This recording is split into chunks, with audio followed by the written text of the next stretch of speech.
तो लगातार आप सभी मीडिया के माध्यम से ये दृश्य देख रहे होंगे टीवी चैनल में, और ये अपने आप में बहुत ही भयावह दृश्य हैं और वर्तमान में ये मानवता को शर्मसार करने वाले दृश्य हैं।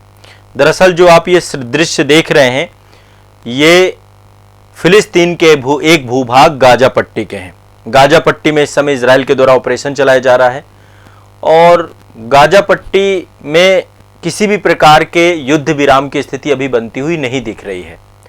तो आखिरकार गाजा पट्टी और फिलिस्तीन क्षेत्र और इजराइल को लेकर के जो ये विवाद है, इसकी कड़ियां कहां से प्रारंभ होती हैं, इसका इतिहास कहां से प्रारंभ होता है, आज इसको समझने का प्रयास करेंगे। आप में से जो छात्र इजराइल और फिलिस्तीन विवाद पर मेरा ये सेशन आज देख रहे हैं, इससे पहले भी मैंने एक सेशन आप लोगों के लिए बनाया है। आज़ाद IAS एकेडमी के यूट्यूब चैनल पर आपका सेशन आपको उपलब्ध है, जहां पर मैंने पिछले सेशन में कंप्लीटली एक हिस्टोरिकल बैकग्राउंड के साथ साथ ज्योग्राफिकल बैकग्राउंड पहले मैंने बताया कि कहां पे कौन सा क्षेत्र अवस्थित है।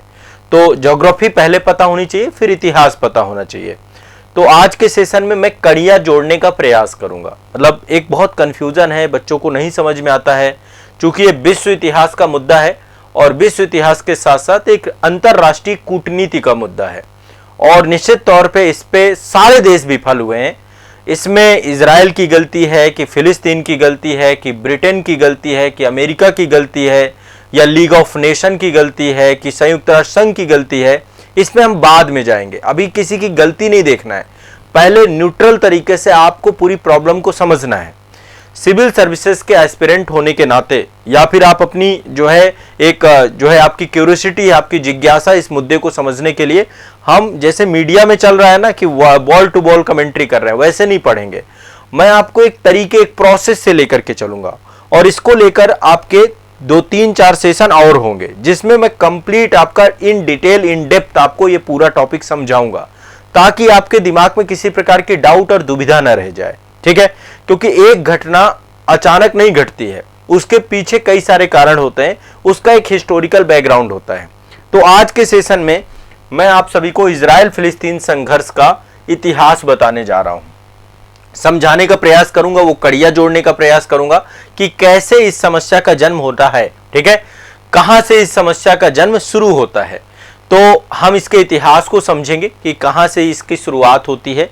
ठीक है, इसके अलावा अरब इजराइल युद्ध हुए, कई सारे मल्टीपल युद्ध हुए, उस युद्धों को समझने का प्रयास करेंगे और कैसे फिलिस्तीन का आकार छोटा होता चला गया, कैसे इजराइल का एक आकार बना, बड़ा आकार। तो एक मानचित्र जो है आप लोग लगातार मीडिया में देखते रहते होंगे, मैं ये मानचित्र भी आपको दिखाने और समझाने का प्रयास करूंगा। ये वाला मानचित्र आप देखते होंगे ना, कैसे फिलिस्तीन जो है लगातार आकार में छोटा होता चला गया, यानी कि इजराइल देश बनने की पूरी कहानी आप यहां पर सीखेंगे, जानने का प्रयास करेंगे।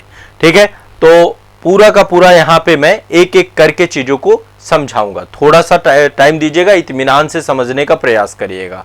ठीक है, क्योंकि मुद्दा मैं एक एक करके सुलझाऊंगा तो कड़ियों को एक साथ जोड़ना पड़ेगा और समझना पड़ेगा। तो एक काम हम ये करेंगे। इसके बाद जो है देखिए, एक संस्था आपकी बनती है PLO, फिलिस्तीनी मुक्ति संगठन। ये संस्था क्या है, क्या ये अकेले संस्था काम कर रही है या इसके अलावा भी कुछ और भी संस्थाएं काम कर रही हैं? PLO के गठन से पहले भी कई सारे गुप्त संगठन है जो कि फिलिस्तीन जो है नेशन को तौर पे उसको बनाने के लिए मूवमेंट चला रहे हैं। ठीक है, फतह एक संस्था आपकी बनी थी PLO में, फिर बाद में उसका वर्चस्व आया और जो है एक पर्सन है जिनके द्वारा जो है इसका जो है लीड किया गया बाद में, और फिर ओस्लो संधि हुई। ओस्लो संधि क्या है ना, यासर अराफात का नाम आप लोगों ने बहुत मीडिया में सुना होगा। तो यासर अराफात कौन है, यासर अराफात ने कैसे ओस्लो संधि की, अरब इजराइल युद्ध जो आपके हुए हैं 1948 का, 1967 का 6 दिवसीय युद्ध, ये कितना कारगर था इजराइल के लिए। और फिर PLO के द्वारा जिस तरीके से एक पूरा का पूरा कूटनीतिक जो है प्रभाव चलाया गया। हमास का उदय कैसे हुआ, इसी बीच में हमास के उदय के बाद कैसे PLO को एक अंतरराष्ट्रीय पहचान मिली। ठीक है, इंटरनेशनली जो है भारत ने भी स्वीकार किया PLO को, बाद में इजराइल ने भी स्वीकार किया जब ओस्लो संधि होती है। कैंप डेविड समझौता क्या है, इजराइल और मिस्र के बीच में कैंप डेविड समझौता हुआ था। मिस्र पहला देश है अरब क्षेत्रों में जिसने इजराइल को क्या किया है, मान्यता प्रदान की है। और इसके बाद कुछ इंतफादा होते हैं विद्रोह होते हैं। 2 इंतफादा अभी तक हो चुके हैं, एक आपका जो है 1987 से लेकर 1993 तक, और दूसरा इंतफादा सन 2000 से लेकर 2005 तक। तो पहला इंतफादा क्या है, दूसरा इंतफादा क्या है, ये भी मैं आपको आने वाले सेशंस में समझाऊंगा। मतलब एक कंप्लीट मैं कड़ी से कड़ी जोड़ने का प्रयास करूंगा, आप लोग इत्मीनान से चीजों को बस समझना है आपको, ठीक है ना, कोई जल्दबाजी नहीं करनी है। और ये टॉपिक आपको जितना कॉम्प्लिकेटेड लग रहा है, ये है टॉपिक कॉम्प्लिकेटेड, आप बस सिर्फ खबरें सुन रहे हैं, गाजा पट्टी में ये हो रहा है वो हो रहा है, एक बार अच्छे से इसको समझ लेंगे तो शायद आपको आइडिया लग जाएगा। और जानते हैं शायद कुछ ऐसी स्थिति भारत की भी होती है, आपको मैं भारत से रिलेट करके भी दिखाऊंगा कैसे हमारे जो उस समय देश को चलाने वाले थे, खासकर सरदार पटेल और जवाहरलाल नेहरू, जितने भी लीडर थे, इन सभी का बहुत बहुत शुक्रिया अदा करना होगा कि कैसे इन्होंने अंग्रेजों की कूटनीति से खुद को बचा लिया।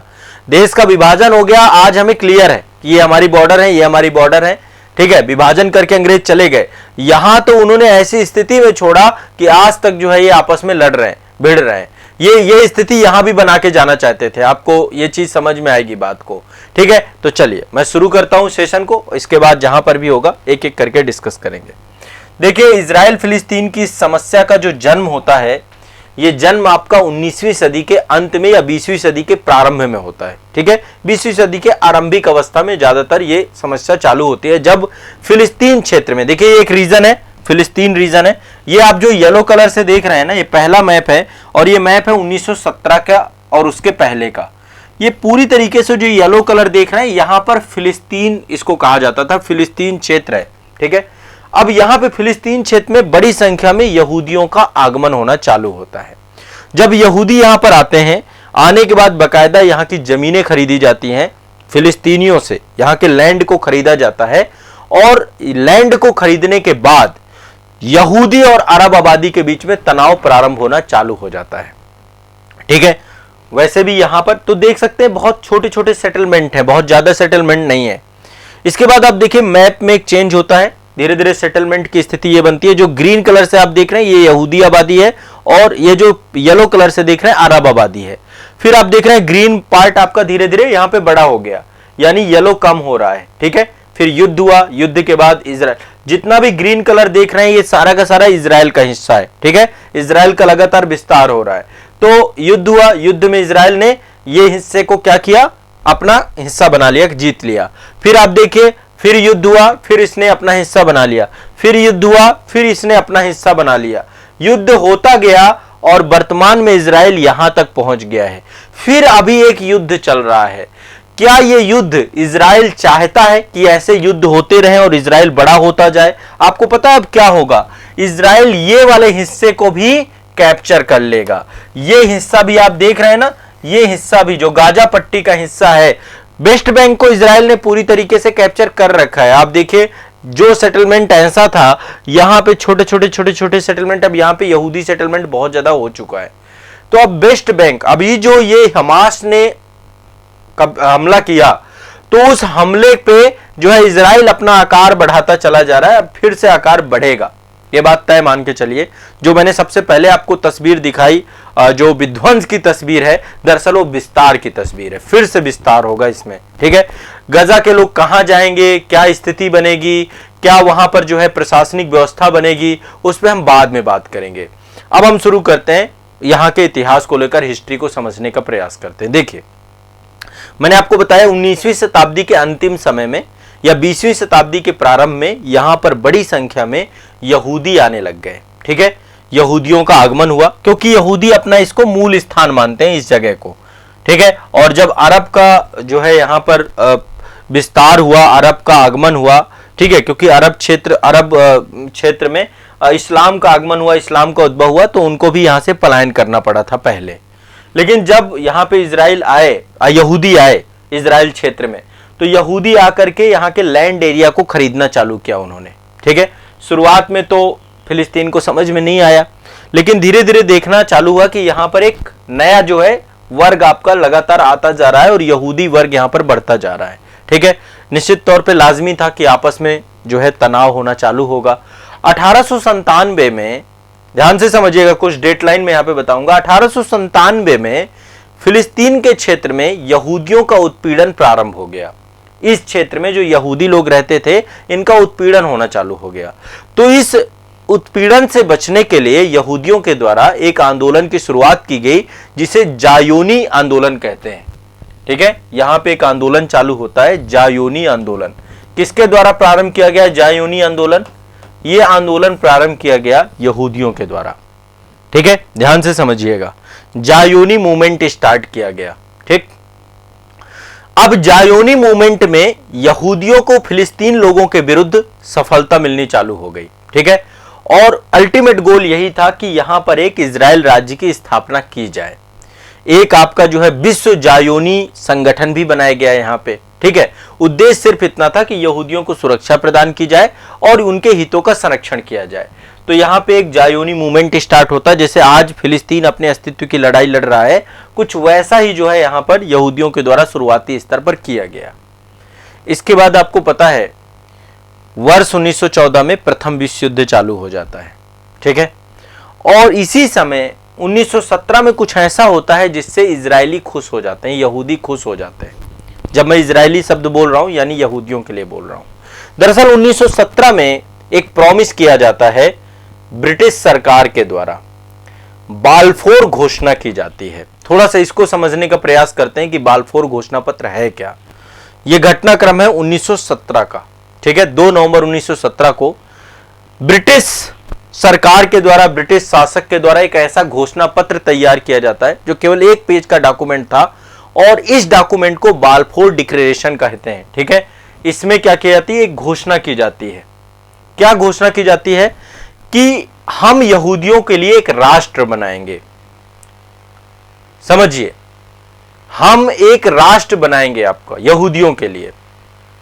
तो आज हमास के साथ जो इजराइल का युद्ध हो रहा है, हमास का अल्टीमेट गोल क्या है कि फिलिस्तीनी राज्य बनाना। ठीक है, इजराइल का खात्मा करना और फिलिस्तीनी राज्य बनाना। ये जो इजराइल है, इसका जो 2 नवंबर 1917 की डेट है, ये सबसे इंपॉर्टेंट डेट है। वैसे इजराइल देश तो 1948 में बना। ठीक है, कब बना? 1948 में, जब यूनाइटेड नेशन के द्वारा प्रॉपर एक प्रपोजल लाया गया, प्रस्ताव लाया गया, तब ये बना आपका। लेकिन इसकी जो जमीन है, जो इसका ग्राउंड है, 1917 को तैयार हो गया। ब्रिटिश शासकों के द्वारा एक घोषणा की गई जिसको हम बाल्फोर घोषणा कहते हैं। 1 पेज का दस्तावेज था और इस दस्तावेज से ही इजराइल के निर्माण का आधार बना। ठीक है, बाल्फोर घोषणा पत्र के नाम से इसको जानते हैं। ठीक है, ध्यान समझिएगा। समझिए, एक चीज मैं आपको समझाना चाह रहा हूं, मैंडेट प्रणाली। देखिए, प्रथम विश्व युद्ध हुआ था आपका। ठीक है, प्रथम विश्व युद्ध के बाद कई सारे देश जीते, कई सारे देश पराजित हो गए। जीतने वाले देशों में मित्र राष्ट्र थे, जिसमें ब्रिटेन था, फ्रांस था, है ना, आपका जो है रूस था। तो कई सारे देश जीते। हारने वाले देशों में जर्मनी था, टर्की था, कई सारे देश यहां पर थे। तो यहां पर एक ब्रिटिश मैंडेट प्रणाली लाई गई। प्रथम विश्व युद्ध हुआ, ध्यान से समझिएगा, आपको एक बहुत धीरे धीरे कॉन्सेप्ट क्लियर होंगे। प्रथम विश्व युद्ध हुआ। ठीक है, प्रथम विश्व युद्ध के बाद जो है लीग ऑफ नेशन की स्थापना की गई। एक संस्था, जैसे आज यूनाइटेड नेशन है ना, वैसे लीग ऑफ नेशन बनाया गया था। लीग ऑफ नेशंस की स्थापना की गई। उद्देश्य यही था कि द्वितीय विश्व युद्ध ना हो। ठीक है, लेकिन अल्टीमेट जो है क्या हुआ, आपका जो है द्वितीय विश्व युद्ध हुआ आपका।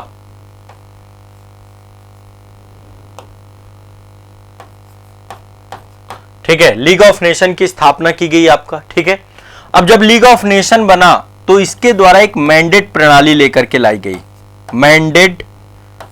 मैंडेट प्रणाली। अब ये मैंडेट प्रणाली क्या है, ध्यान से समझने का प्रयास करिएगा। मैंडेट प्रणाली के तहत जो भी देश स्वयं को शासित करने में समर्थ नहीं है, या फिर प्रथम विश्व युद्ध के समय जर्मनी या तुर्की के नियंत्रण में थे, मैंडेट प्रणाली के अंतर्गत जो देश स्वयं पर शासन करने में समर्थ नहीं है, जर्मनी या तुर्की के, जर्मनी या तुर्की के नियंत्रण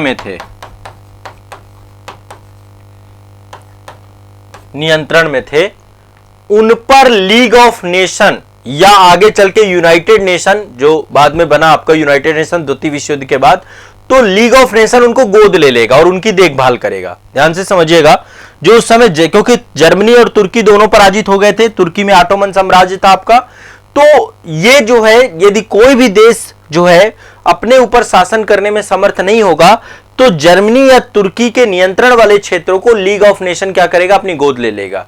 ठीक है, और जब वो देश शासन करने में सक्षम हो जाएंगे, जब उनकी स्थिति अच्छी हो जाएगी तो उनको फिर आजाद कर दिया जाएगा। ठीक है, अब ऐसे में फिलिस्तीन क्षेत्र जो आपका था ये तुर्की के ऑटोमन साम्राज्य के अंतर्गत आता था। ठीक है, भूमध्य सागर से जुड़ा हुआ क्षेत्र जितना भी था इसको ब्रिटिश नियंत्रण में रखा गया।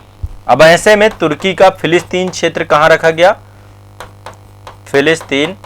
ध्यान से समझिएगा, एक एक करके मैं आपको चीजें जोड़ना चाहता हूं। फिलिस्तीन क्षेत्र कहां से जुड़ गया आपका, इसको ब्रिटिश मैंडेट के अंतर्गत रखा गया, ब्रिटिश मैंडेट के अंतर्गत रखा गया। यानी सीधी सीधी सी बात यह है, घुमा फिरा के बात नहीं करते, अंग्रेजों का कब्जा हो गया इस क्षेत्र में। जैसे भारत पे कब्जा किए थे वैसे ही इस क्षेत्र में कब्जा कर लिए मैंडेट प्रणाली के अंतर्गत। क्लियर है, सिंपल सी बात है। अब जहां ये रहेंगे ये तो बीज बो के ही जाएंगे, ये बीज बोया इन्हीं का गया है, ये किसी और का बीज बोया हुआ नहीं है। अब मैं आपको बता रहा था कि बाल्फोर घोषणा हुई 1917 में, 2 नवंबर की वो डेट बहुत इंपॉर्टेंट है। अब दरअसल क्यों है, देखिए उस समय ब्रिटिश के प्रधानमंत्री थे डेविड लॉयड जॉर्ज। ठीक है, और विदेश मंत्री का नाम था आर्थर बाल्फोर। दोनों का नाम समझिएगा, ब्रिटिश प्रधानमंत्री कौन थे, डेविड लॉयड जॉर्ज, और विदेश मंत्री थे आर्थर बाल्फोर। ठीक है, ब्रिटेन में एक ऐसा वर्ग था जो यहूदियों को ताकतवर मानता था, क्योंकि देखो एजुकेशनली और शिक्षा के क्षेत्र में, साइंस के क्षेत्र में, सभी के क्षेत्र में जो है ये आपका जो है बहुत पावरफुल थे, इंटेलेक्चुअल थे आपका, और जितने साइंटिस्ट थे विज्ञान के क्षेत्र में सभी जगहों पे इनका एक अच्छी खासी पहुंच थी यहूदियों की।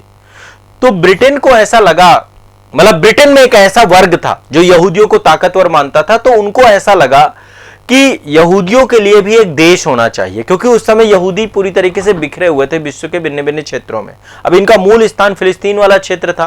ठीक है, तो इनको लगा कि यदि यहूदियों को हम एक देश बना देंगे तो निश्चित तौर पे ये हमेशा हमारे साथ जुड़ जाएंगे, और चूंकि इस समय बहुत पावरफुल कम्युनिटी है, बहुत रिच कम्युनिटी है, तो ये हमारी जो है इससे मदद होगी।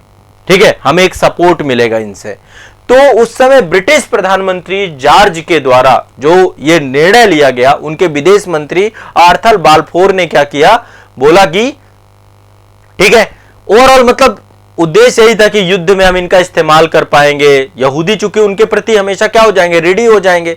तो यहूदी राष्ट्र के जन्म की कहानी आर्थर बाल्फोर के द्वारा जन्म ली गई, और ये 2 नवंबर 1917 को घटना घटी।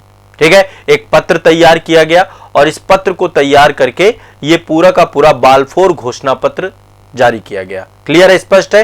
तो इस संघर्ष की शुरुआत, इजराइल फिलिस्तीन संघर्ष की शुरुआत 1917 से प्रारंभ होती है।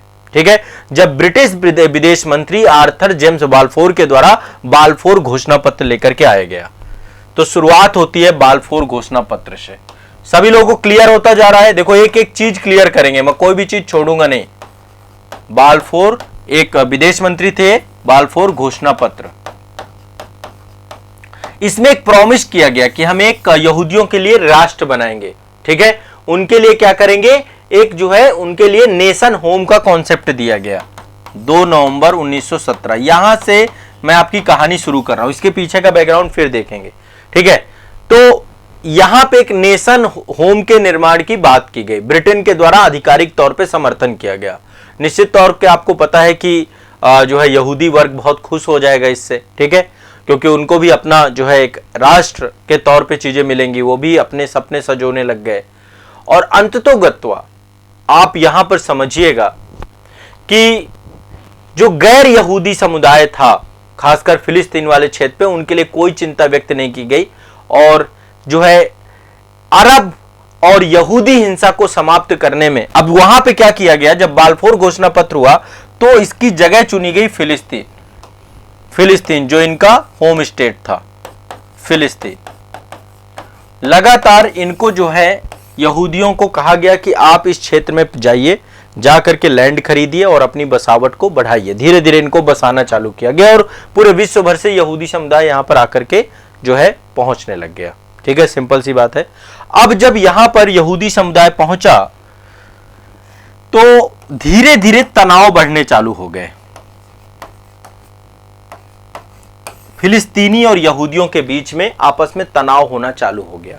बकायदा इन्होंने ऐसे नहीं कि वहां पे कब्जा किया, बकायदा वहां की लैंड खरीदी, जगह खरीदी, है ना, शुरुआती स्तर पे, और खरीदने के बाद सेटलमेंट करना चालू कर दिया।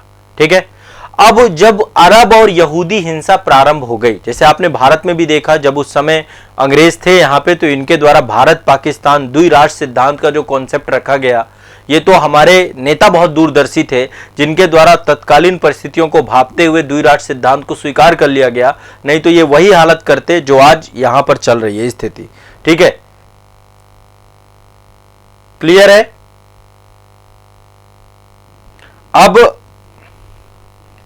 फिलिस्तीन और यहूदियों के बीच में 1917 से यहां पे बसावट बहुत तेजी से बढ़ने लग गई।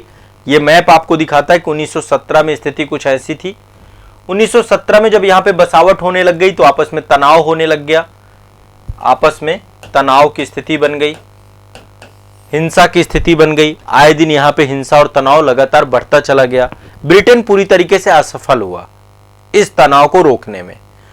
1948 में ब्रिटेन ने फिलिस्तीन से अपने सुरक्षा बलों को हटा लिया। ठीक है, द्वितीय विश्व युद्ध समाप्त हुआ। द्वितीय विश्व युद्ध के बाद जैसे आप देख रहे हैं, पहले भारत देश को आजाद किया गया, बकायदा जख्म देकर के आजाद किया गया हमारे देश को। ये तो हमारे देश के लीडर सरदार पटेल जैसे ऐसे लीडर थे, हमें हमेशा कृतज्ञ होना चाहिए सरदार पटेल का, जिन्होंने इस तरीके का, नहीं तो जम्मू कश्मीर जैसी स्थिति होती, वहां पे देखिए क्या करके गए। तो सरदार पटेल जैसे लीडर हुए और उन्होंने चीजों को समय रहते हुए समझा और इनके चंगुल से हम बच गए। नहीं तो इजराइल फिलिस्तीन समस्या यहां पे भी होती, यहां पे भी वही संघर्ष चल रहा होता, कुछ नहीं होता।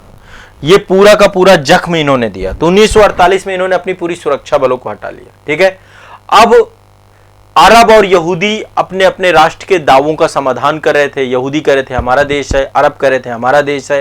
तो ऐसे में इसके लिए संयुक्त राष्ट्र संघ के लिए पूरा का पूरा मुद्दा यूनाइटेड नेशन में चला गया। ठीक है, और संयुक्त राष्ट्र संघ के द्वारा एक योजना बनाई गई, द्विराष्ट्र सिद्धांत का प्रस्ताव दिया गया, पार्टीशन प्लान दिया गया कि एक स्वतंत्र फिलिस्तीनी राज्य बना दिया जाए और एक स्वतंत्र यहूदी राज्य बना दिया जाए। ठीक है, ध्यान से समझिएगा। अब इसके लिए एक आपका प्रपोजल आता है, यूनाइटेड नेशन का प्रपोजल आता है। ये प्रपोजल को हम जो है किस नाम से जानते हैं, ये प्रपोजल आता है 29 नवंबर 1947 को, प्रस्ताव 181। अगला प्रपोजल है आपका प्रस्ताव 181 181। ये यूनाइटेड नेशन के द्वारा ये प्रस्ताव लेकर के आया जाता है, जिसमें इस पूरे क्षेत्र का क्या किया जाता है। यहां पर देखिए ये इजरायली सेटलमेंट है। इस क्षेत्र का ये वाला दूसरा वाला मैप आपको देखना है। इस क्षेत्र में एक जो है यहूदियों के लिए राज्य बना दिया जाए और एक आपका फिलिस्तीनियों के लिए राज्य बना दिया जाए। ठीक है, यहूदी और अरब राज्यों में विभाजित करने का फैसला लिया गया। ठीक है, और जो यरूशलेम था उसको संयुक्त राष्ट्र के नियंत्रण में रखने की बात की गई कि यरूशलेम संयुक्त राष्ट्र के नियंत्रण में रखा जाएगा। अब जब भी ये बात होगी तो आपको पता है कि तुरंत ही इसको कौन स्वीकारेगा, स्वीकारने का काम कौन करेगा। तुरंत यहूदी नेताओं ने इस प्रस्ताव को स्वीकार लिया जो यूनाइटेड नेशन के द्वारा प्रस्ताव लाया गया, लेकिन अरब नेताओं ने इसको अस्वीकार कर दिया और इसके बाद हिंसा बहुत तेजी से भड़क गई। ठीक है, ध्यान से समझिएगा। वर्ष 1948 में इजराइल ने अपने स्वतंत्रता की घोषणा कर दी। ये आप देख पा रहे हैं मैप। वर्ष 1948 में इजराइल ने अपनी स्वतंत्रता की घोषणा कर दी और जैसे इजराइल ने अपनी स्वतंत्रता की घोषणा कर दी तो आसपास के जो अरब राज्य थे उसके साथ उसका युद्ध चालू हो गया। ठीक है, अब आपको पता है युद्ध होगा तो युद्ध में फिर से आके खड़े हो गए कौन, ब्रिटेन आके खड़ा हो गया, अमेरिका आके खड़ा हो गया। किसके साथ, इजराइल के साथ आके खड़े हो गए। और ऐसी स्थिति में यहां पर इजराइल जीता। 1948 का जो युद्ध हुआ इजराइल जीता, लेकिन कई सारे क्षेत्रों पर कई सारे अन्य देशों का जो है यहां पर जो है कब्जा भी हो गया। जैसे गाजा पट्टी वाले क्षेत्र में मिस्र का कब्जा हो गया, ये वेस्ट बैंक वाला क्षेत्र था, यहाँ पे जॉर्डन का कब्जा हो गया। 1948 की बात कर रहा हूं। लेकिन 1948 में इजराइल ने अपने आप को एक स्वतंत्र देश के तौर पे क्या किया, घोषित किया कि मैं एक स्वतंत्र देश अब बन चुका हूं। ठीक है, तो जब स्वतंत्र देश की बात कही तो निश्चित तौर पे अरब और अरब के आसपास के जितने भी देश हैं, चाहे वो आपका मिस्र हो, चाहे वो जॉर्डन हो, चाहे सीरिया हो, ये सब फिलिस्तीनियों के समर्थन में आके खड़े हो गए। और जब फिलिस्तीनियों के समर्थन में आके खड़े हो गए तो निश्चित तौर पे आपको पता है कि फिर होगा क्या। ठीक है, अरब देशों के द्वारा मिल करके इजराइल पे हमला किया गया और इसमें जो है इजराइल ने संयुक्त राष्ट्र का जो विभाजन की योजना थी उसके हिसाब से, जो मतलब संयुक्त राष्ट्र ने पार्टीशन प्लान बनाया था, इजराइल चाहता था कि वो वाला क्षेत्र उसको मिल जाए। ठीक है, और उस क्षेत्र पर नियंत्रण स्थापित करने का प्रयास किया। लेकिन अल्टीमेट जो है जॉर्डन ने हमला करके यहां पे यरूशलेम वाला क्षेत्र और वेस्ट बैंक वाला क्षेत्र इन पर कब्जा कर लिया और मिस्र ने गाजा पट्टी वाले क्षेत्र पर कब्जा कर लिया। ठीक है, ध्यान से समझिएगा। तो अरब देशों ने इजराइल को नष्ट करने की कोशिश तो की लेकिन वो विफल हो गए। ठीक है, और परिणाम स्वरूप इजराइल ने कई सारे फिलिस्तीनी क्षेत्रों पर कब्जा कर लिया। युद्ध हुआ और युद्ध में जहां इजराइल इन क्षेत्रों तक सीमित था, युद्ध ने उसके क्षेत्र को और बढ़ा दिया। इजराइल कहां तक सीमित था, इन क्षेत्रों तक, ये वाले सेटलमेंट में वो था और पार्टीशन प्लान में वो क्षेत्र उसको दिए जाने की बात थी।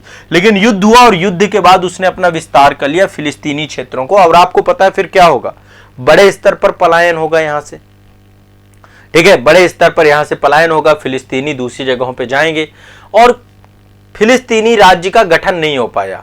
इजराइल ने तो अपने आप को एक स्वतंत्र देश घोषित कर दिया लेकिन फिलिस्तीनी राज्य अभी भी जो है आपका यहां पर डिस्टर्ब हो गया। ये बात है 1948 की। ये आप जो मानचित्र देख रहे हैं 1948 से लेकर ये आप देख पा रहे हैं, ये 1948 में स्थिति लगातार ये हो गई। फिलिस्तीन इतने में सिमट कर रह गया और इजराइल ने अपना विस्तार कर लिया। ठीक है, इजराइल का ये विस्तार हो गया, ये पूरा क्षेत्र आपका इजराइल क्षेत्र के तौर पे। और ये क्षेत्र आपका वेस्ट बैंक वाला क्षेत्र और ये गाजा पट्टी। गाजा पट्टी पे पहले मिस्र का अधिकार हो गया, यहाँ पे मिस्र ने इस पे अधिकार कर लिया और यहाँ पे वेस्ट बैंक में जॉर्डन और साथ में जो है यहाँ पे जेरूशलम वाले क्षेत्र में भी जॉर्डन आ गया। ठीक है, ये बात है 1948 की। इतनी समझ में आ रही है आप लोगों को? एक बार थोड़ा सा मुझे बताते भी जाएं, कमेंट सेक्शन आप लोगों के लिए है, आप लोग बताते जाए ये समझ में आ रही, बहुत टेंशन लेने की जरूरत नहीं है। अब आप खुद सोचिए, ये एक बहुत बड़ा मुद्दा बन गया और ऐसे में एक संगठन का जन्म होता है जिसका नाम है फिलिस्तीनी मुक्ति संगठन, PLO। एक संगठन का जन्म होता है फिलिस्तीनी, ठीक है, यहां पे आप देख सकते हैं एक संगठन का जन्म होता है जिसका नाम है फिलिस्तीनी मुक्ति संगठन। यह 1948 का युद्ध था आपका, 1948 में युद्ध हुआ, फाइनली जो है इजराइल जीता इसमें और इजराइल ने जो है काफी सारे क्षेत्रों पर कब्जा कर लिया। इसके बाद एक संगठन का जन्म हुआ जिसका नाम था फिलिस्तीनी मुक्ति संगठन।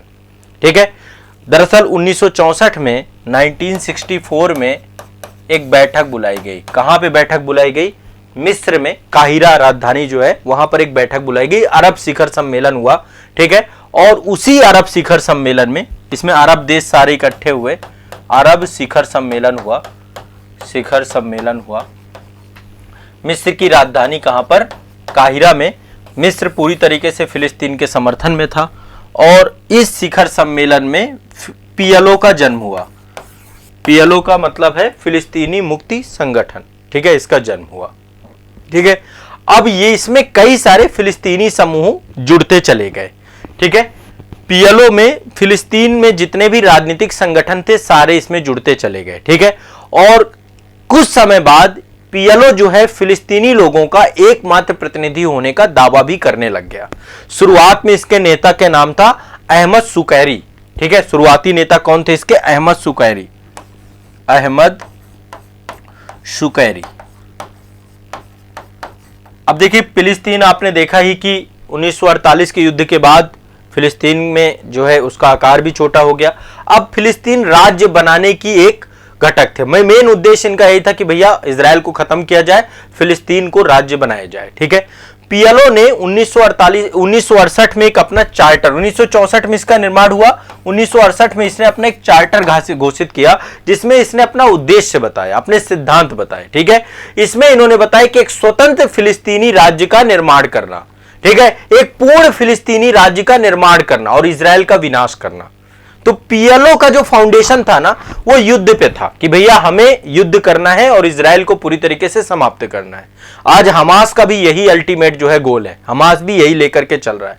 हमास पे आएंगे, पहले हम एक बार पीएलओ को समझ लेते हैं। ठीक है, अब इसके साथ देखिए, एक आपकी राष्ट्रीय परिषद बनाई गई, फिलिस्तीन राष्ट्रीय परिषद बनाई गई। ठीक है, और पीएलओ के सर्वोच्च निकाय या संसद के रूप में इसकी स्थापना की गई। अब देखो, पीएलओ आपका बन गया, फिलिस्तीनी मुक्ति संगठन आपका एक बनाया गया, इसकी एक संसद बनाई गई, एक पार्लियामेंट बनाई गई, सर्वोच्च निकाय बनाया गया, फिलिस्तीनी राष्ट्रीय परिषद, फिलिस्तीन राष्ट्रीय परिषद, राष्ट्रीय परिषद। बीज तो देखो ब्रिटेन ने बोया था। अब धीरे धीरे ये समस्या कितनी कॉम्प्लिकेटेड होती जाएगी, आप ध्यान से समझिएगा। पीएलओ के सर्वोच्च निकाय या संसद के रूप में इसकी स्थापना की गई।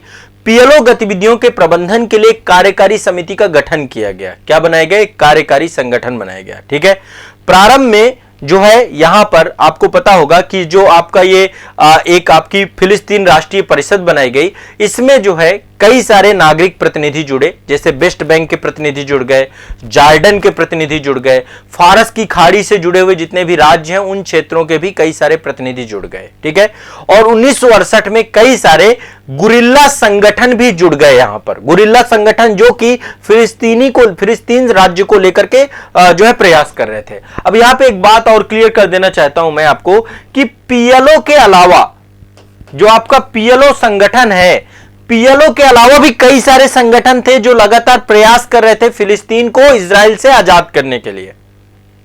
ध्यान से समझिएगा। ठीक है, पीएलओ के अलावा भी कई सारे संगठन थे, मैं उन संगठनों पे आऊंगा। क्लियर है? अब देखिए, इसी दौरान कई सारे देशों ने, अरब देशों ने तो पीएलओ को मान्यता प्रदान ही कर रखी थी। भारत में इंदिरा गांधी सरकार थी, 1974 में हमने भी पीएलओ को मान्यता प्रदान कर दी। पीएलओ को मान्यता प्रदान कर दी 1974 ने, भारत ने फिलिस्तीनी मुक्ति संगठन को मान्यता प्रदान कर दिया औपचारिक रूप से। और भारत विश्व का पहला गैर अरब देश बना। उस समय कोल्ड वॉर चल रहा था, भारत गुटनिरपेक्ष नीति पे था। हम इस चीज को जो है, क्योंकि हम खुद आजादी और विभाजन किस स्थिति से निकले थे, है ना, हमारी क्या स्थिति रही है, अंग्रेजों ने यहाँ पे शासन किया था, तो ऐसे कोई भी देश, क्योंकि भारत उस समय गुटनिरपेक्ष का लीडर भी था, तो 1974 में हमने फिलिस्तीनी राष्ट्रीय परिषद को एक्सेप्ट कर लिया और इसको स्वीकार कर लिया, मान्यता प्रदान कर दी। ठीक है, अब इस तरीके से भारत ने 1974 में पहले पीएलओ को मान्यता की और 1988 में हमने फिलिस्तीन को एक देश के तौर पे मान लिया कि फिलिस्तीन एक देश है। फिलिस्तीन को एक औपचारिक देश हमने मान लिया। लेकिन देखो, फिलिस्तीन का गठन अभी हुआ नहीं है, संघर्ष चल रहा है, आज भी संघर्ष चल रहा है। आज फिलिस्तीन एक भूभाग के तौर पे, देश के तौर पे नहीं, क्या संप्रभु देश है बताइए। हमास वहां पे राज्य कर रहा है तो उसको एक आतंकवादी संगठन के तौर पे देखा जा रहा है। और वेस्ट बैंक में यही स्थिति है, वहां पर भी कोई मतलब, है ना। तो अभी यहां पे 1974 ये भारत की जो आपकी क्या थी, हमारी कूटनीतिक तौर पे हमने पीएलओ को स्वीकार कर लिया, एक्सेप्ट कर लिया। ठीक है, अब देखिए इसी समय पे, ये तो आपका फिलिस्तीन लिबरेशन ऑर्गेनाइजेशन के बारे में हो गया, पीएलओ के बारे में जानकारी मैंने आपको दी।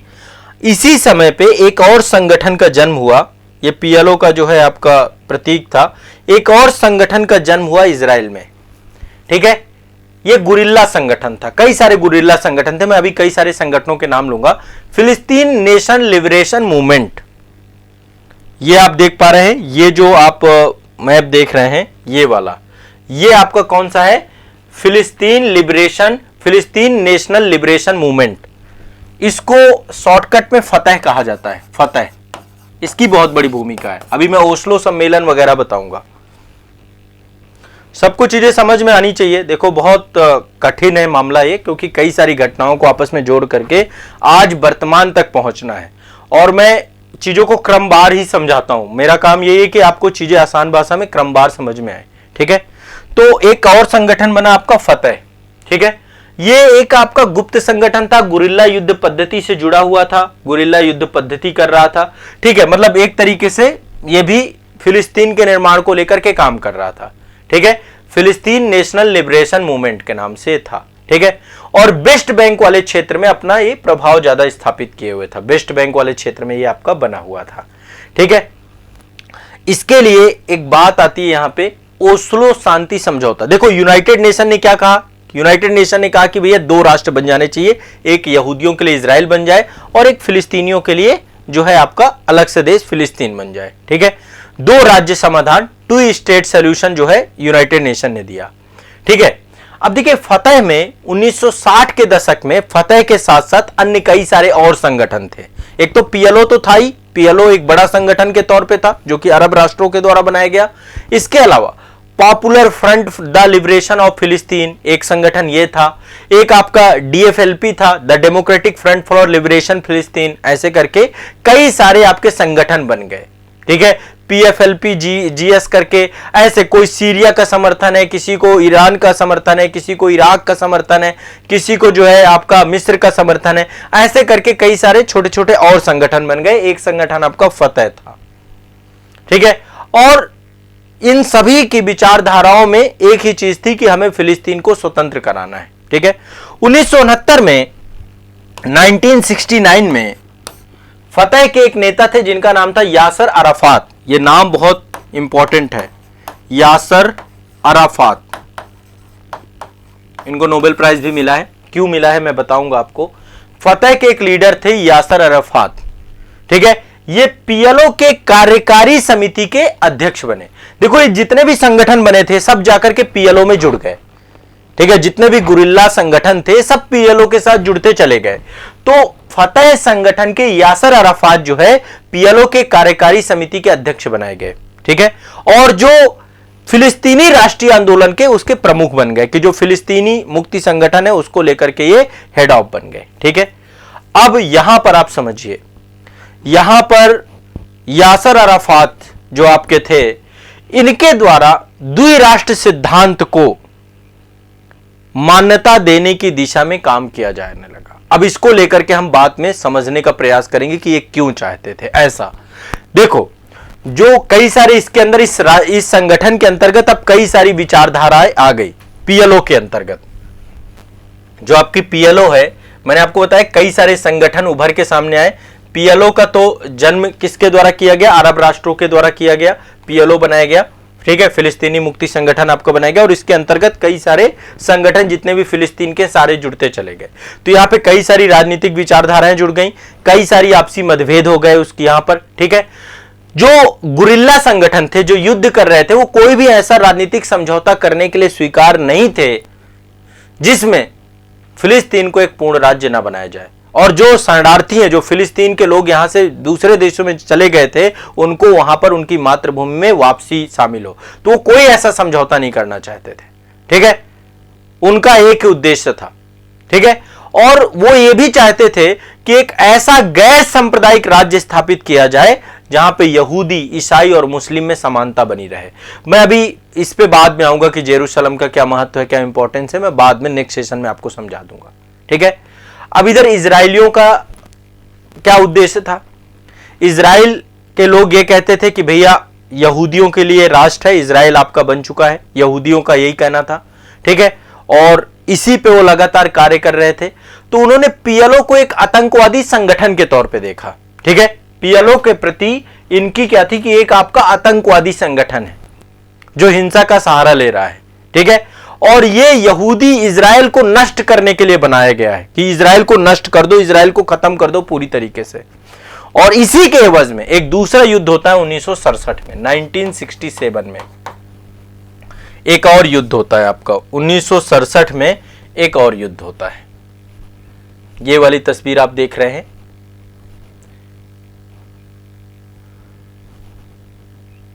हाँ आप ये तस्वीर देखिए। एक और युद्ध होता है 1967 में।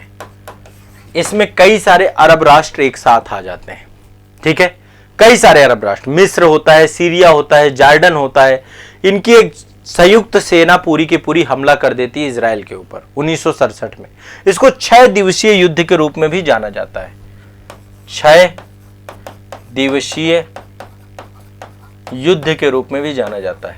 इन 6 दिनों के अंदर अंदर इजराइल ने इन देशों को धूल चटा दी, ठीक है, इनको पराजित कर दिया।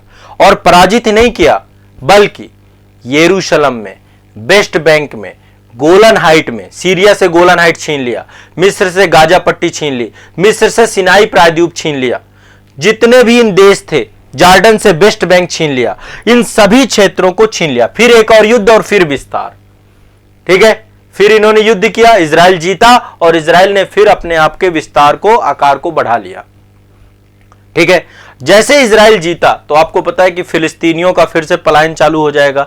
लगभग 2.5 लाख से ज्यादा लोग जॉर्डन चले गए, जॉर्डन में जाकर के वहां पर भाग गए। मतलब फिर से यहां पे बड़े हिस्से को फिलिस्तीनियों के, इजरायलियों ने कब्जा लिया 1967 में, ठीक है।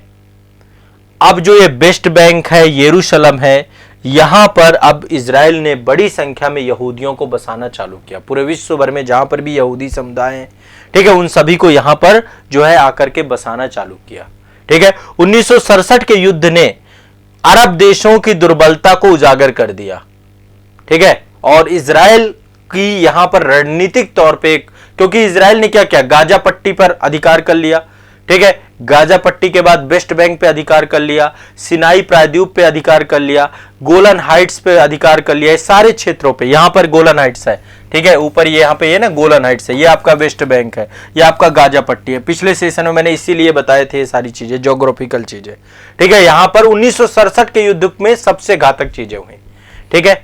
और इस युद्ध के बाद जो है कई हजार यहूदी, इजरायली जो है यहूदी इन क्षेत्रों में आकर के बसने लग गए। वेस्ट बैंक में, गोलन हाइट्स में, गाजा पट्टी में, इन क्षेत्रों पे यहूदी, यरूशलेम में, इन सभी जगहों पे बढ़ाना चालू कर दिया, ठीक है। क्लियर है, स्पष्ट है। अब मुश्किल से जो है ये वाला क्षेत्र तो गया ही मिस्र से, उसका सिनाई प्रायद्वीप भी चला गया। सिनाई प्रायद्वीप बहुत ही इंपॉर्टेंट है मिस्र के लिए, क्योंकि स्वेज नहर पूरी की पूरी वहां से लगती है, ठीक है। अब देखिए यहां पर जो है पीएलओ बन चुका था, एक युद्ध और हार गया, यहां पे पीएलओ भी हार गया और सारे देश हार गए जितने भी हैं। तो ऐसे में जो है पीएलओ ने अब अंतरराष्ट्रीय स्तर पे काम करना चालू किया। उस समय फतह के यासिर अराफात थे और लगातार जो है उसने अंतरराष्ट्रीय समूहों से जुड़ना चालू किया। तभी 1974 में भारत ने मान्यता दी और 1988 में भारत ने फिलिस्तीनी राज्य को स्वीकार किया, ठीक है। और आज हम जरूर इजराइल के साथ खड़े हैं, लेकिन इससे पहले हम हमेशा फिलिस्तीन के साथ खड़े रहते थे, ठीक है। और इजराइल के साथ मतलब हम इसलिए खड़े क्योंकि आतंकवाद से हम खुद, आज वर्तमान में हम कोई भी ऐसा हमला स्वीकारेंगे नहीं जो आतंकवादी हमला होगा, ठीक है। हम कोई ऐसा हमला नहीं स्वीकारेंगे क्योंकि आज भारत भी उसी पीड़ा से जूझ रहा है, ठीक है। तो हमारी डिप्लोमेसी को लेकर मैं आपको अलग से बताऊंगा कि कैसे हमारी डिप्लोमेसी फिलिस्तीन और इजराइल को लेकर रही। इस पे हम अभी काम करेंगे, नेक्स्ट सेशन जो होगा उस पे मैं आपको डिटेल से समझाने का प्रयास करूंगा। अब यहां पे 1967 के बाद पीएलओ ने अंतरराष्ट्रीय स्तर पे काम करने का प्रयास किया, ठीक है। और कई बार जो है हमले करने के चालू किए। कई बार जो है फतह का प्रमुख था पीएलओ में, फतह में यासिर अराफात थे, तो पीएलओ के द्वारा जो है इजराइल पे लगातार सैन्य हमले किए गए, कूटनीतिक हमले किए गए, सारी चीजें होनी चालू हो गई, ठीक है। 1967 के बाद जो है जो फतह थी, आपका फतह दल था, पीएलओ में हावी हो गया और कई सारी हिंसक गतिविधियां होनी चालू हो गई, ठीक है। पीएलओ की छत्र छाया में फिलिस्तीनी गुरिल्ला युद्ध प्रारंभ हो गया, ठीक है। छुप छुप के हमला करना, बीच बीच में हमला करना, जो हमले आज आप देख रहे हैं उसी तरीके से हमले होने चालू हो गए, ठीक है। क्लियर हो गया। तो इजरायली सेना, गुरिल्ला हमला, इजरायली नागरिकों पर आतंकी हमले, ये सब आपका एक इजराइल फिलिस्तीन संघर्ष का एक तरीका बन गया और ये चलता चला गया, लगातार कंटिन्यूअस चलता चला गया आपका, ठीक है।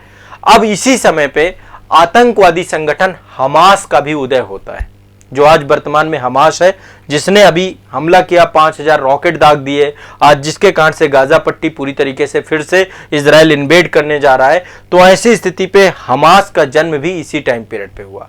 इजराइल फिलिस्तीन का लंबा संघर्ष चलता आ रहा था, ठीक है। इसी बीच में फिलिस्तीन के लोगों ने आतंकवाद के माध्यम से अपने उद्देश्य को पूरे करने के लिए एक जो है 1987 में हमास नामक आतंकवादी संगठन बनाया, ठीक है। इजराइल के द्वारा इसे आतंकवादी संगठन के तौर पे बोला गया। भारत ने अभी इजराइल आतंकवादी घटना के तौर पे इसको माना इस बार, ठीक है। इस बार हमारे प्रधानमंत्री का ट्वीट था कि आतंकवादी घटना को भारत किसी भी प्रकार से एक्सेप्ट नहीं करेगा। तो हमास के द्वारा जिहाद का सहारा लेकर के एक स्वतंत्र फिलिस्तीनी राज्य की स्थापना करने की बात की। हमास का भी यही कॉन्सेप्ट है कि हमें पूरी तरीके से इजराइल का विनाश कर देना, सर्वनाश कर देना है, ठीक है। फिलिस्तीन की स्थापना करने के लिए एक भूभाग पर जो है फिर से कि फिलिस्तीन की स्थापना करना है, आतंकवाद के माध्यम से इजराइल को कमजोर करना है, तो एक कट्टर सुन्नी मुस्लिम संगठन के तौर पे आपका जो है इसका जन्म हुआ हमास का, ठीक है। अब नए संगठन के तौर पे एंट्री होती है हमास की। पीएलओ के बारे में आपको समझ में आ गया होगा, कई सारी पार्टियां थी छोटी छोटी, जिसमें फतह पार्टी यासर अराफात का क्या था, प्रभुत्व था आपका, ठीक है। इसके बाद आपका जन्म होता है हमास का। ये आप देख पा रहे हैं, ये आपका हमास संगठन है, ठीक है। वर्तमान में जिसके कारण से पूरा का पूरा संकट छाया हुआ है, ये आप देख पा रहे होंगे। तो एक कट्टर मुस्लिम संगठन के तौर पे हमास का जन्म हुआ। सीरिया और ईरान ने इसको समर्थन प्रदान किया और ये वर्तमान गाजा पट्टी वाले क्षेत्र में अपना कब्जा स्थापित किया हुआ है और गाजा पट्टी से ही इसने इजराइल पे हमला किया था, जिसके कारण से अभी गाजा पट्टी पे चीजें चल रही हैं। अब देखो, इसी समय यासर अराफात थे आपके, और एक समझौता होता है जिसको बोलते हैं ओस्लो समझौता, ठीक है। ये आप देख पा रहे होंगे तस्वीर, ओस्लो समझौता। एक बार मैं चाहता हूं कि आप लोग ओस्लो समझौता के बारे में समझें कि ओस्लो समझौता है क्या, ठीक है। दो समझौते आपको समझाऊंगा, एक ओस्लो समझौता समझाऊंगा और दूसरा मैं आपको कैंप डेविड समझौता समझाऊंगा। बाकी जितना भी होगा मैं फिर आगे डिटेल में आपको लेकर के चलूंगा, ठीक है। एक एक करके ध्यान से चीजों को समझते चले जाएंगे, ठीक है। अब आप देख पा रहे हैं यहां पर एक ऐसा समझौता जिसपे नोबेल प्राइज दिया गया, ठीक है। साल था 1993 का, 1993 का। यह संघर्ष चला रहा था लगातार पीएलओ और इजराइल के बीच में, ठीक है। 1993 में एक समझौता होता है, ओस्लो समझौता,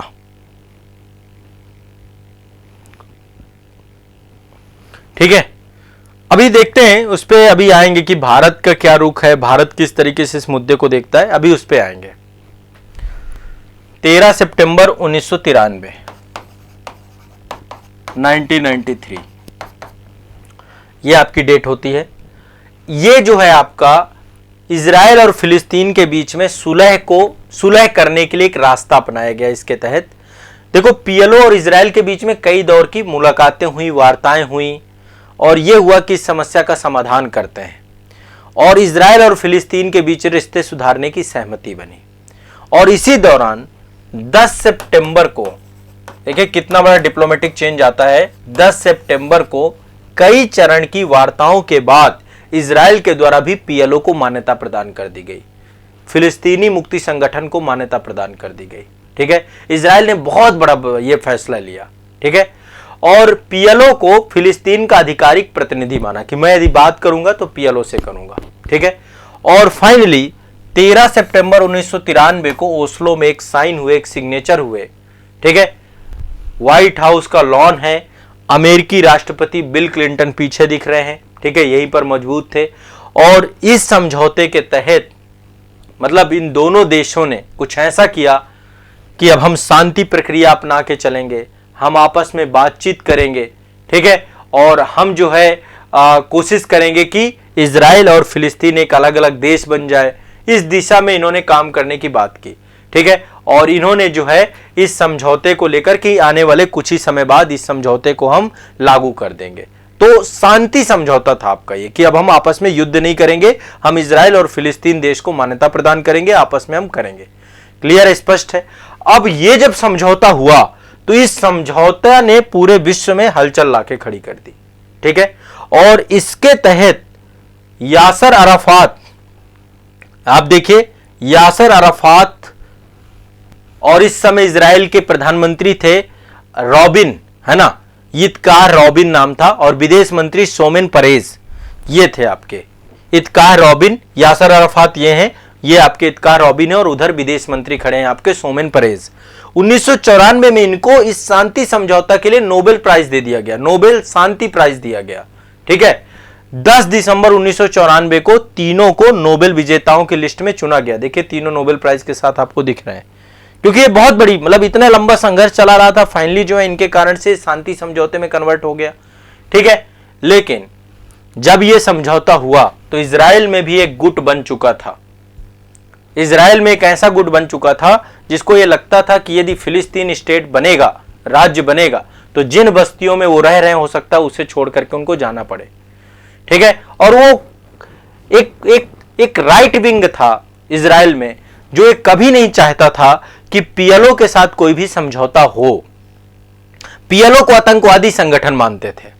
जैसे आप हमारे यहां भी देखते हैं कि पाकिस्तान को लेकर हम किसी तरीके से कोई भी जब बात होती है कि हमारे देश के सैनिकों को मारा जा रहा है, अवैध घुसपैठ कराई जा रही है, अवैध कब्जा किया जा रहा है, आज जम्मू कश्मीर में अवैध कब्जा किए बैठे हुए हैं पाकिस्तान, तो ऐसे में हम पाकिस्तान वाले में एक तरफा हो जाते हैं कि भाई हम पाकिस्तान से कोई भी समझौता नहीं करेंगे, यदि किसी तरीके से पाकिस्तान हमारे ऊपर जो है आतंकवादी घटना करता है तो हम भी जो है एयर स्ट्राइक करेंगे, सर्जिकल स्ट्राइक करेंगे। उसी तरीके से वहां पर राइट विंग था इजराइल में, जिसको ओस्लो समझौता रास नहीं आया, वो फिलिस्तीनियों को कोई रियायत नहीं देना चाहते, फिलिस्तीनी राष्ट्र नहीं बनाना चाहते थे, और ऐसे में पीएलओ के साथ कोई भी समझौता करने के पक्षधर नहीं थे, पीएलओ को आतंकवादी संगठन मानते थे, ठीक है। तो इजराइल निवासियों को यह डर था कि इस समझौते से जिन क्षेत्रों में उन्होंने कब्जा कर रखा है वो बस्तियों से उनको बेदखल कर दिया जाएगा। इस कारण से जो वहां पे कट्टर दक्षिणपंथी ग्रुप था उसके द्वारा इजरायली इस ओस्लो समझौते का विरोध किया गया। 1995 में इत्कार रॉबिन्स को मार दिया गया, हत्या कर दी गई वहां के प्रधानमंत्री की 1995 में, ध्यान से समझिएगा, ठीक है, उनकी हत्या कर दी गई इस समझौते को करने के कारण ही। इधर हमास भी पागल हो गया, उसने कहा ये कैसे कर लिया, क्योंकि हमास का तो कॉन्सेप्ट ही था कि हमें कैसे न कैसे करके इजराइल का विनाश करना है, कोई समझौता नहीं होगा।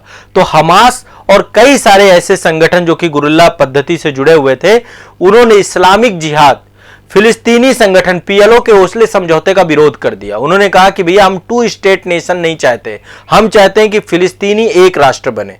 देखो दोनों तरफ ऐसे ग्रुप है जो ये चाहते हैं, कुछ कहते हैं कि पूरी तरीके से इनको खत्म करो फिलिस्तीनियों को, फिलिस्तीनियों में एक ग्रुप कहता कि पूरी तरीके से यहूदियों को खत्म करो। ऐसे समाधान थोड़ा ना निकलेगा, है ना, कभी होगा ही नहीं।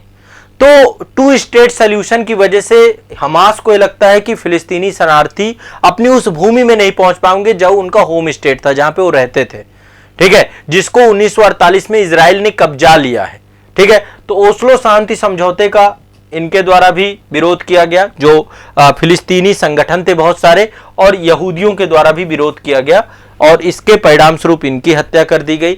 और इधर जो है हमास भी इसी ताक पे बैठ गया, ठीक है। एक तो ये आपका बहुत बड़ी घटना आपको देखने को मिलती है।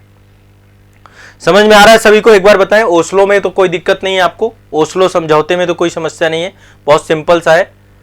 किसी को कोई प्रॉब्लम कमेंट सेक्शन में आ जाए, इसमें कोई दिक्कत नहीं है ना, बहुत सिंपल सा है, इसमें मतलब प्रॉब्लम वाली बात भी नहीं है, बताएं एक बार कमेंट में बता दें कि कोई दिक्कत तो हो तो अभी तक, मतलब क्योंकि मैं बहुत, मेरी कोशिश है कि आपको बहुत बेसिक लेवल में जाकर के चीजों को समझाऊं, ठीक है, आपको कोई दिक्कत ना हो, ठीक है। अब इसी तरीके से एक समझौता हुआ 1977 में, कैंप डेविड समझौता 1977, वो तो 1993 में था, यासर अराफात और इजराइल के बीच में हुआ, जिसका विरोध दोनों तरफ से हुआ। एक आपका समझौता हुआ कैंप डेविड समझौता, यह समझौता हुआ इजराइल और मिस्र के बीच में 1977 में, नवंबर 1977 में। मिस्र के राष्ट्रपति थे अनवर सादात। तो अनवर सादात और इजराइल के बीच में शांति वार्ता चालू होती है, क्योंकि अब आपको पता है पहले तो काफी ज्यादा मामला गड़बड़ था, और फाइनली डिप्लोमेटिक रिलेशन डेवलप होते हैं। 1978 में कैंप डेविड समझौता होता है, ठीक है। मिस्र इजराइल शांति संधि है ये। एक तो ओस्लो संधि थी आपकी, जिसमें पीएलओ और मिस्र इजराइल के साथ हुआ। अब ये मिस्र के साथ आपका एक समझौता किया जाता है। किसने किया? इजराइल ने किया। कैंप डेविड समझौता इसको कहते हैं। कब ये समझौता आपका हुआ? हस्ताक्षर हुए 26 मार्च 1979 को, 1979 पे। अब इसके तहत इजराइल ने कहा कि जो गाजा पट्टी है और वेस्ट बैंक है, वहां पर एक स्वशासी प्राधिकरण बनाया जाएगा, ठीक है। और जो सिनाई प्रायद्वीप है, सिनाई प्रायद्वीप वापस कर दिया गया। किसको? जो है मिस्र को वापस कर दिया गया। और इसके बाद जो है जो पीएलओ है उसके साथ शांति वार्ता की जाएगी। ये कई मुद्दों को लेकर के यहां पे डिस्कशन हुआ और मिस्र ने इजराइल को मान्यता प्रदान कर दी इस समझौते के तहत कि इजराइल एक देश है, हम इसको मानते हैं। तो मिस्र पहला अरब देश था जिसने इजराइल को मान्यता प्रदान की थी, यह भी ध्यान रखिएगा, ठीक है। यह शांति समझौते में मिस्र ने इजराइल को मान्यता प्रदान कर दी कैंप डेविड समझौते में, ठीक है। तो देखिए इधर एक अरब देश भी आके खड़ा हो गया इजराइल के साथ, शांति समझौता भी कर लिया, उधर ओस्लो सम्मेलन भी हुआ। लेकिन अब यहां पे क्या हुआ, जब इस तरीके की गतिविधि हो रही थी कि पीएलओ भी समझौता करके 2 स्टेट नेशन पे आ गया, ठीक है। जो पहले पीएलओ का भी उद्देश्य नहीं था ना कि 2 स्टेट नेशन सोल्यूशन पे नहीं जाना है, पर वो भी चला गया। इधर जो है मिस्र भी मान गया। तो इसके बाद यहां पर विद्रोह होने चालू हुए। कहां पर विद्रोह होने चालू हुए? फिलिस्तीन में। इनको बोला जाता है इंतिफादा, ठीक है। अब आने वाले सेशन में मैं आपको इंतिफादा समझाऊंगा। 2 इंतिफादा हुए हैं इजराइल और फिलिस्तीन के बीच में। अभी तक टोटल 2 हो चुके हैं। अभी ये आप देखेंगे, ये जो आपका हमास का जो ने किया, हमास ऐसा कई बार कर चुका है, बीच बीच में रॉकेट से हमला इनसे।